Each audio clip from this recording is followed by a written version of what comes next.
छांगुर बाबा की तरह वाराणसी में भी एक नईम कादरी नाम का मौलाना सामने आया है जिसने हिंदू परिवार को धर्मांतरण के लिए दबाव बना रहा था। फिलहाल उसकी गिरफ्तारी हो चुकी है, पुलिस उसे गिरफ्तार कर ली है और धर्मांतरण जैसे संगीन धाराओं में मुकदमा भी पंजीकृत कर लिया गया है।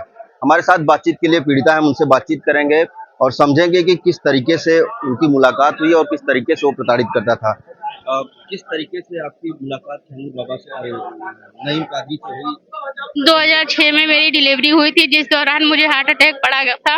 उस दौरान मुझे डॉक्टर डॉक्टर बीएचयू में एडमिट करने के लिए बोल दी कि आप रिफर करिए, यहाँ से ले जाइए अपने लड़की को। तो बीएचयू में मुझे ले गया। वहाँ से डॉक्टर ने बोला कि आपकी लड़की मर चुकी है, आप इसको ले जाइए, इसका अंतिम क्रियाक्रम कर दीजिए। मेरे परिवार से बोला गया, मेरे परिवार को इस बाबा डॉक्टर नईम कादरी और बाबा के बारे में पता चला और पता चलने के बाद ये हुआ कि एक आखिरी उम्मीद है, इससे चलते हैं, मिल लेते हैं। बाबा के दौरान मुझे एक जिंदगी मिली और उसके वजह से हम लोग उसे मानने जाने लगे। वो धीरे धीरे जैसे जैसे कहते गए पूजा पाठ ये करो वो करो, हम लोग सब करते चले गए।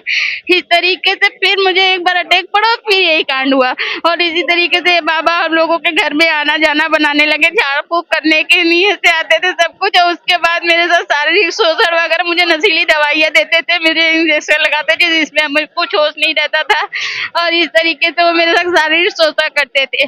और जब मेरी बेटी बड़ी हुई है तो उसको बोल रहे हैं कि तुम धर्म परिवर्तन के लिए, हमें पहले भी बोले थे और फिर मेरी बेटी बड़ी हो गई तो बोल रहे हैं कि धर्म परिवर्तन करो अपनी बेटी का। तो हमने बोला कि हम नहीं करेंगे, बोल रहे हैं धर्म परिवर्तन करो और अपनी बेटी का निकाह करवा दो और उसके बाद अपने बेटे का भी मुसलमानी करवाओ और उसका भी निकाह करवाएंगे। हम लोगों ने इनकार कर दिया धर्म परिवर्तन के लिए। मेरे गले में उनका दिया हुआ डॉक्टर नईम कादरी वो बाबा का दिया हुआ एक ताबीज था, जिसके वजह से हम उनके खिलाफ नहीं जा पा रहे थे और मुझे कुछ होश नहीं रहता था कि वो मेरे साथ क्या क्या कर रहे हैं और क्या कह रहे हैं।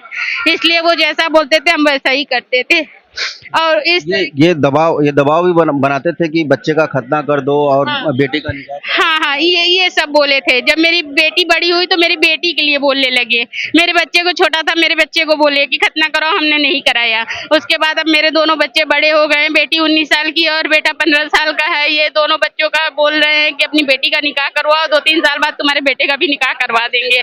आधार कार्ड अपने बच्चों का खान लगवा के बनाओ, जैसे मेरे बच्चों के नाम के साथ खान लगाने को बोल रहे हैं। हम लोगों ने सब चीजों के लिए मना किया है। उस दौरान ये डॉक्टर नईम कादरी वो बाबा ने हमें बहुत ज्यादा मारा पीटा है और डराया धमकाया है कि तुम मेरा कहना नहीं मानोगी, तुम तुम्हारे दोनों बच्चों को मारेंगे। बहुत चीजें हैं जो हम कितनी बार कैसे कहेंगे, तो उससे डर बनाकर एक बनाया हुआ था और मुझे बहुत मारा पीटा और बोला 1 हफ्ते का समय दे रहे हैं।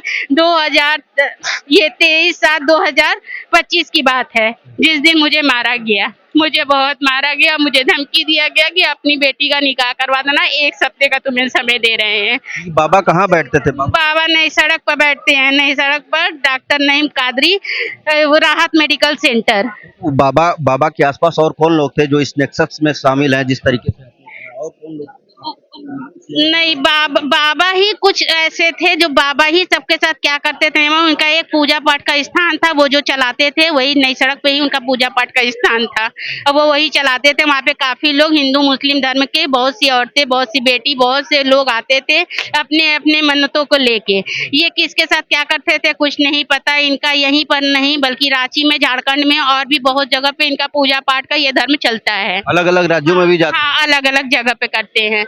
उस दौरान जब मेरी बेटी पे भी आ गया कि अब उसका वो आधार बनवाओ, खान लगवाओ, धर्म परिवर्तन करो और उसका निकाह करवाओ, तो मेरे गले में जो ताबीज पड़ा था वो बेटी ने मेरे तोड़ दी। बोली कि अब ये कुछ अच्छा नहीं लग रहा, कुछ समझ नहीं रहा, कुछ तो गलत है। मेरी बेटी ने उस ताबीज को तोड़ दिया और बोला कि जो भी खाने पीने को देते हैं अपना जूठा खिलाते पिलाते थे और अपने बस में कर लेते थे। तो हम लोगों को उस जगह से वो बेटी ने रोक लगाया। तब पता चला कि ये हमारे साथ ऐसा ऐसा गलत करते थे और आगे भी न जाने क्या करेंगे, कुछ अभी कहा नहीं जा सकता है। मतलब लगभग 20 साल हो गए, 20 साल से आप इनके चंगुल में? 20 साल नहीं हुआ है, करीब 10 से 15 साल हुआ है। ये हमको अपने वश में करके रखे हुए थे, हमारे पति को और हमें, क्योंकि दवा वगैरह भी देते थे? हाँ, वो हार्ट का पेशेंट थे, इसलिए अपने हिसाब से दवा वगैरह सब चलाते थे। मेरा घर भी अपने नाम लिखवा लिए, मेरा घर पर भी अपने नाम लिखवा लिए हैं और आपकी पूजा पाठ का स्थान है, ये दे दो। मेरे पति का अपना खुद का दुकान था, वो भी इन्होंने धीरे धीरे करके ये लाओ वो लाओ ये खर्चा करो, उसने मेरे पति का दुकान का पूरा सब पूंजी खत्म हो गया। और कितने हिंदू परिवार हैं जो इनके? काफी काफी हिंदू परिवार हैं जो यहाँ आते जाते हैं। डॉक्टर नईम कादरी के उनके घर पे उनका पूजा पाठ का स्थान है, उस जगह पे आते हैं जहाँ पे हिंदू और मुस्लिम दोनों धर्म के लोग आते हैं। पुलिस ने तो गिरफ्तार कर लिया, मुख्यमंत्री योगी आदित्यनाथ से क्या मांग? हम यही कहेंगे कि हम कुछ भी हो जाए आत्महत्या करने को तैयार है, लेकिन हम धर्म परिवर्तन नहीं करेंगे और अपने बच्चों का निकाह नहीं कराएंगे। कलमा भी पढ़ाते थे क्या? नहीं, कलमा नहीं पढ़ाते थे। वो बोलते थे जैसे तुम लोगों के धर्म में वो होता है ना, व्रत रहा जाता है, उसी तरह हम लोगों के धर्म में रहा जाता है। बस ये सब किया करो तो हमसे करवाते थे और हम उनके रोजा रोजा रोजा हाँ, रोजा रखवाते थे? हाँ, रखवाते थे और हम रखते थे, क्योंकि एक बाबा था जो जिंदगी बचाया था, वो जैसे जैसे बोलता था वैसे वैसे करते थे हम, क्योंकि मेरे गले में तो ताबीज पड़ा हुआ था। अब वो जो जो कहते थे हम वो करते थे। परिवार के लोगों को भी रोजा रखा था? नहीं, परिवार में कोई नहीं रहता था, सिर्फ हम ही रोजा रहते थे।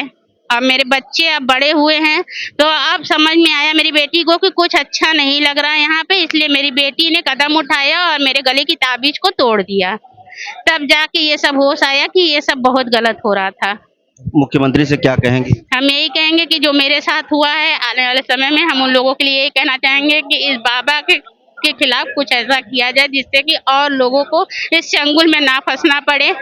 तो इसलिए उनके लिए कुछ ऐसा करे जो आने वाले समयों के लिए सबके लिए अच्छा हो। बस हम यही चाहते हैं कि हमें इंसाफ मिले, जो मेरे साथ हुआ है वो और किसी के साथ ना हो।